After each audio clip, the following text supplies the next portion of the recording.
Hello, welcome to my new blog. आम्ही गेलो होतो आज भावाला सोडायला त्याच्या हॉस्टेलवरती. बापरे, हॉस्टेल तर एवढं मोठं आहे ना, माझे तर चालून चालूनच पाय दुखायला लागले. माझ्याकडे कोणाचं लक्षही नाही. मम्मी पप्पा तर भावाला घेऊन पुढेच. खूप झाडं आणि खूप माकडंही होते तिथे. माकडं तर डायरेक्ट आमच्या समोरच येत होते.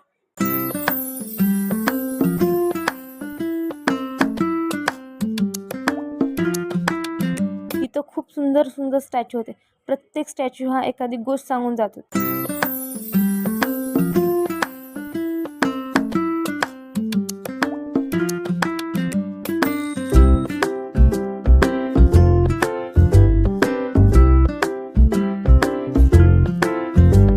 आणि तिथे एकदम सुंदर बसवेश्वर महाराजांचा पुतळाही होता. त्यानंतर भावाच्या रूममध्ये त्याचं सगळं सामान ठेवलं आणि आम्ही निघालो. त्यातून तर आम्ही निघालो असताना ठीक होता, पण आम्ही तिकडून घरी येताना त्याचा चेहरा असा काही झाला होता. मम्मी त्याला थोडं समजवली आणि त्यानंतर आम्ही निघालो. तुम्हाला ब्लॉग कसा वाटला नक्की कमेंट करून सांगा आणि भेटूया नेक्स्ट ब्लॉगमध्ये.